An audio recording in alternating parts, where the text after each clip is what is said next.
Salut à tous, c'est Bottle2. Je vais donner une petite réponse en vidéo à Freddy Meslin qui m'a demandé des infos au niveau de la presse à briquettes que j'avais faite. Donc je fais une vidéo parce que ce sera plus rapide que de lui donner tout un roman. Et comme j'ai pas fait de plan, j'avais fait ça comme ça. Il y aura un maximum d'infos. Alors déjà, elle est faite avec du tube carré. Donc du tube carré de 45 par 45, épaisseur 1,5.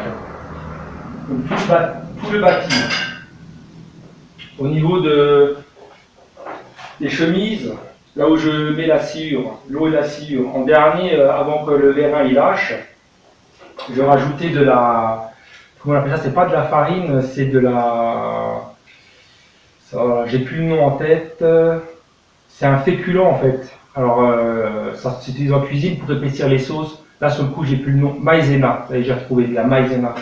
Donc, en gros, on va dire pour une bétonnière que je préparais, je mettais à peu près 2 paquets de maïzena. Et là, en fait, avec la maïzena, ben, c'est beaucoup plus compact. Ça reste beaucoup plus lié ensemble et ça gêne en rien pour le reste au niveau de la combustion.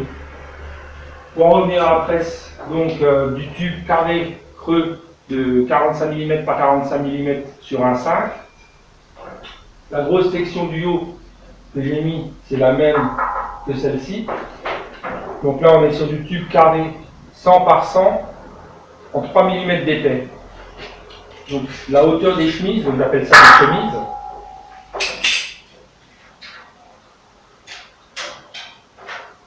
Donc, la hauteur totale, je suis à 60 cm et j'ai mis 9 chemises.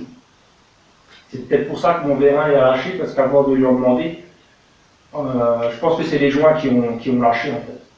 C'est un vérin 16 tonnes, j'avais trouvé ça au camion, on sait les vérins pas trop chers. Il a tenu 50-60 briquettes, je sais plus, et il a lâché. La hauteur totale, donc après en fait la presse, il faut la faire suivant la longueur que vous voulez de votre briquette finie. Moi, c'est des briquettes qui faisaient 25 à 27 cm finies, pressées.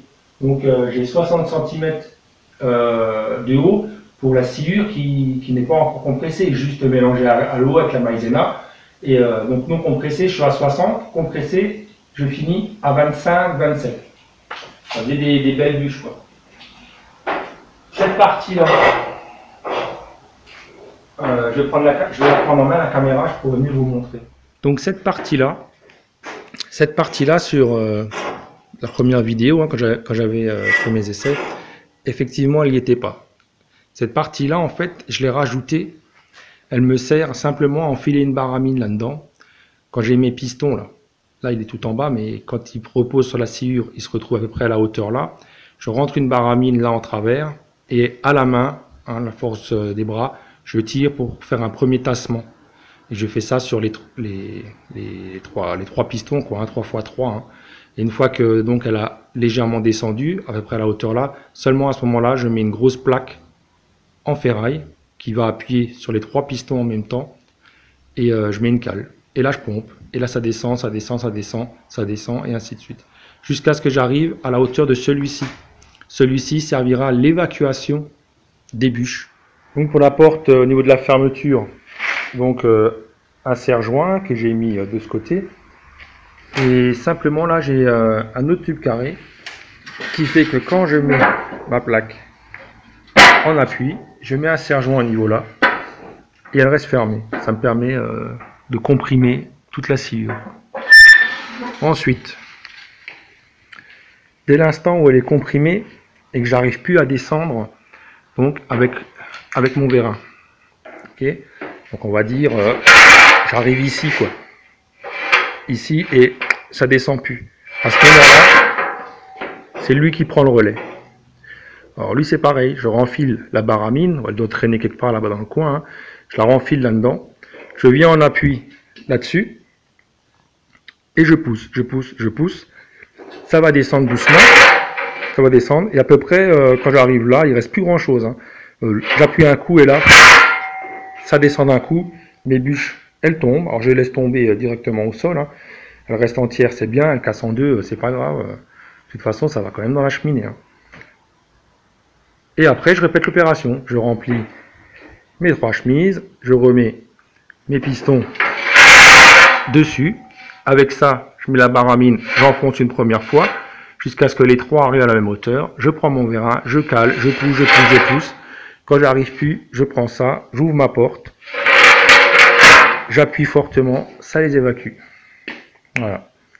Donc voilà Freddy, je pense que je t'ai donné un maximum d'infos sur les cotes. Je t'ai donné les principales. Après, ça va dépendre de ton vérin. Qu'est-ce que tu vas utiliser comme vérin? Comme moi, un simple vérin manuel pour marcher, mais tu vois, on va pas loin avec. Hein, pour ce type d'effort, ça tient pas. Ou alors un vérin hydraulique. Après, il faut voir la course que tu as. Suivant la course et suivant les bûchettes que tu veux faire, la longueur, ben, tu vas adapter tes chemises et ta hauteur. C'est tout. En tenant compte de l'ouverture de ta porte. Il ne faut pas qu'elle tape dans le sol, hein, bien évidemment. Sinon, tu n'arrives plus à l'ouvrir. Voilà, Freddy, ben, je ne sais pas quoi t'as ajouté d'autre. Hein, je pense qu'on a fait le tour ensemble.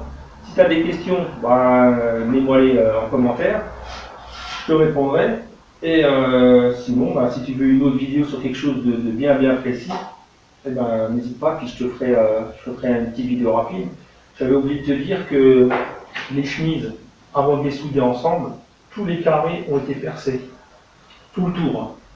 Donc de là à là, ils ne sont pas percés, et après ils sont percés tout le tour jusqu'en bas. Alors, je vais quand même te donner la dimension des trous, parce que je ne m'en rappelle plus de tête. Donc tu vois la porte, elle est aussi perforée complètement. Donc j'avais fait du 10, des trous de 10. Et là, on est sur les trous de 7. Donc les chemises, tout le tour percés à 7 de diamètre. Et de là à là, grosso modo, là j'ai 15 cm plus ça. Là on est à 3, ça fait 18-19 cm. Donc tu peux arrondir à 20 cm. Hein. Où il n'y a aucun percement, il n'y a pas de trou, il n'y a rien. Donc là, on compris, et seulement à partir de là, l'eau elle s'évacue. Voilà. Et elles sont ajourées, hein, puisque là j'ai mis, comme je t'avais dit, un tube carré, du fer carré. Je vais te dire tout de suite la cote exacte. Bah, c'était du 8 par 8. Entre chaque chemise, j'arrive à le dire, chaque chemise, pour créer un vide entre elles, tu vois, pour que l'eau puisse évacuer et que la sciure ne bouge pas le tout, tu vois. Donc si la sciure est née à force de passer par les trous avec l'eau à boucher, ben, je passe une lame comme ça a enlevé l'excédent, les saletés, ce qui pouvait boucher, et hop, ça recouvait bien. Allez, je m'arrête là. Bon après-midi, je te dis à la prochaine, et bon bricolage. Surtout si tu en fais une, passe sur la chaîne, mets un lien, des photos, des petites vidéos, ce que tu veux. Héberge ça je sais pas moi, sur un hébergeur gratuit. Et puis mets-nous le lien et on jettera un œil. Allez, ciao, Freddy.